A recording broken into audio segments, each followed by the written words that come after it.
มือใหม่หรือมือเก่าควรเซฟคลิปนี้ไว้สำหรับคลิปนี้แม่นข้อยจะมาแนะนำอินดิเคเตอร์ที่สามารถสร้างกำไรได้ในตลาด XR Trade มีอินดิเคเตอร์หยังแหน่เดี๋ยวมาติดตามเบิ่งนำกันข้อยจะมาแนะนำ3อินดิเคเตอร์เนาะสำหรับคลิปนี้วิธีนำใช้ก็ง่ายๆให้เราเข้ามาบอน FX Indicator แล้วก็มาพิมพ์ค้นหาว่า FACD ตัวแรกเนาะตัวที่2ก็คือ Stochk RSI ตัวที่3 Williams Factor อา เดี๋ยวเรามาตัวแรกกันก่อนก็คือ MACD ปึ๊บจับออกมาแล้วมันจะเป็นเส้น2เส้นแบบนี้เนาะแล้วก็จะมีวอลลุ่มวิธีนำใช้ก็คือถ้าว่าเราพบเห็นเส้นสีฟ้านี่เห็นบ่มันตัดเส้นสีเหลืองนี่ขึ้นไปแม่นเราตามซื้อจุดนี้เป็นจุดที่มีอัตราชนะค่อนข้างว่าสูงเลยจุดนี้จะเป็นจุดซื้อแล้วจุดขายเดะจุดขายก็คือถ้าว่าเมื่อใดเส้นสีฟ้าตัดเส้นสีเหลืองนี่ลงมาแม่นให้เราตามขาย จุดนี้ก็เป็นจุดที่มีอัตราชนะสูงคือกันมาเดี๋ยวนี้เนาะแล้วก็เบิ่งภาพรวมตลาดไปนำเนาะถ้าว่ามันขึ้นไปตามฐานแนวต้านอาถึงว่าเส้นตัวนี้มันจะตัดขึ้นไปก็อย่างเนาะแต่ว่ามันขึ้นไปตามฐานแนวต้านที่แข็งแรงเราก็จำเป็นต้องขายมาเดี๋ยวนี้แม่นเราทำการกดซื้อขึ้นไปเป็นหยังจึงซื้อก็คือเห็นบ่สังเกตเบิ่งเส้น MACD เส้นสีฟ้ามันอยู่เทิงของเส้นสีเหลือง ตัวนี้เนาะคันว่ามันอยู่เทิงแม่นเราตามซื้อขึ้นไปมาเดี๋ยวนี้โอ้สวิงลงมาช่วงท้ายเนาะปลามาแพ้ตลาดสวิงคิดว่าสิวินงามๆแหละนะบ่เป็นหยังมาไปกันต่อบางอย่างนี้ครับไป4เหรียญไป8เลยเดี๋ยวสังเกตเบิ่งเส้น ABCD คันว่ามันตัดเส้นสีเหลืองนี่ลงมาเราจะตามขายเด้อลงมาอีกได้บ่โอ้แต่ว่าเรายังสามารถขายได้ยังสามารถขายได้ แต่ทางที่ดีก็อยากแนะนำให้มันกงจนตัดลงมาพู้นแหละเนาะตัดเส้นสีเหลืองนี่ลงมาพู้นแหละเส้นสีฟ้าตัดเส้นสีเหลืองลงมาค่อนข้างว่าอัตราชนะจะสูงกว่าถ้าว่าเป็นแบบนี้บางอย่างเนาะที่ซักหน่อยกดออกไปก็50-50เนาะบ่จำเป็นต้องออกก็ได้หรือว่ายังว่าความเสี่ยงได้ก็สามารถตามขายเลยก็ได้เนาะมาเราได้ขายลงมาเดี๋ยวมาลุ้นนำกันเดี๋ยวปิดการแจ้งเตือนก่อนอาโอเคเห็นบ่บินงามๆเนาะ เดี๋ยวเราไปต่อกันกับ Indicator ที่2ก็คือ Stochk RSI ปึ๊บมันจะมี2เส้นขึ้นมาแบบนี้ใช้แบบคล้ายๆแบบMACD เลยเนาะคันว่าเส้นสีฟ้าตัดเส้นสีเหลืองนี่ลงมาแม่นเราตามขายแล้วถ้าว่าเมื่อใดเส้นสีฟ้าตัดเส้นสีเหลืองนี่ขึ้นไปแม่นให้เราตามซื้ออยากขายคือกันเนาะกับ MACD จุดจุดนี้จะเป็น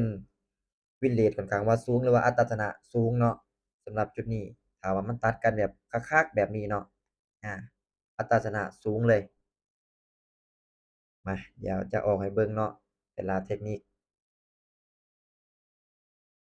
เดี๋ยวเป็นออเดอร์ถัดไปให้เวลามันเบิดก่อนอา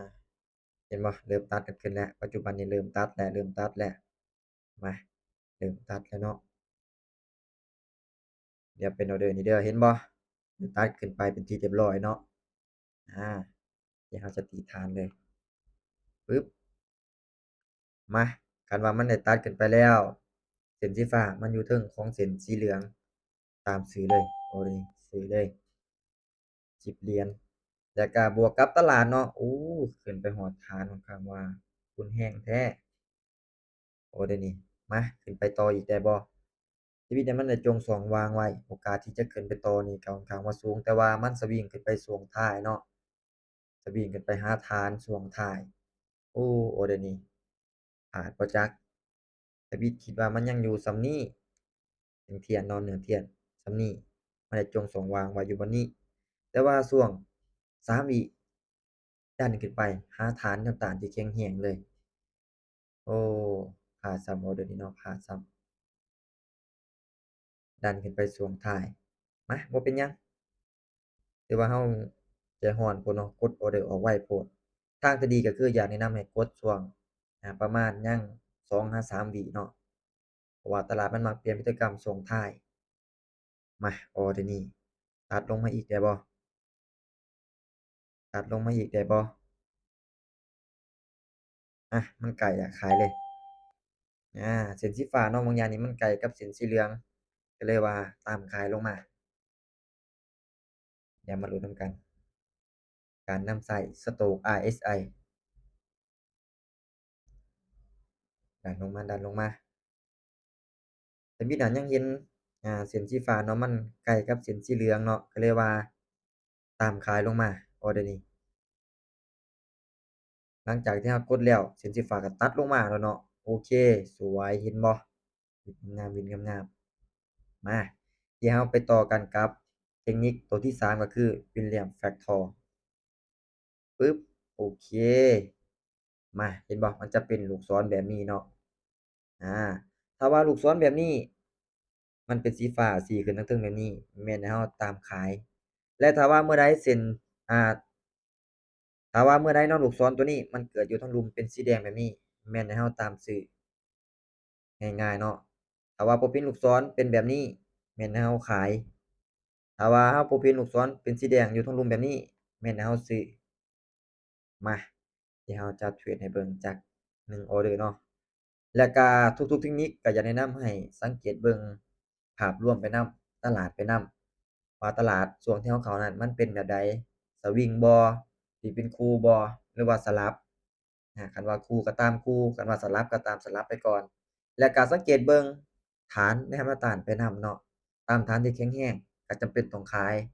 ตามฐานแนวรับที่แข็งแรงก็จำเป็นต้องซื้อคือจุดนี้เห็นบ่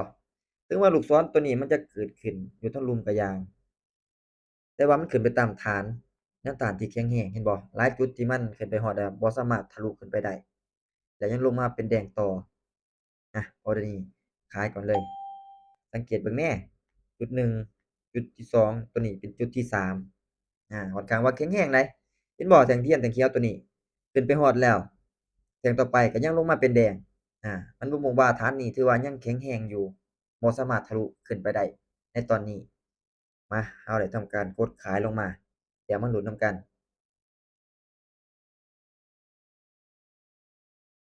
อาสวยๆสวยๆโอเคนิ่งได้บ่2-1สวยงามเห็นบ่ถึงว่าลูกศรตัวนี้มันจะสีลงก็อย่างเนาะก็สังเกตเบิ่งพฤติกรรมตลาดไปนำตามฐานก็จำเป็นต้องขายแม่นว่าสิสู้ซี้เห็นมันสี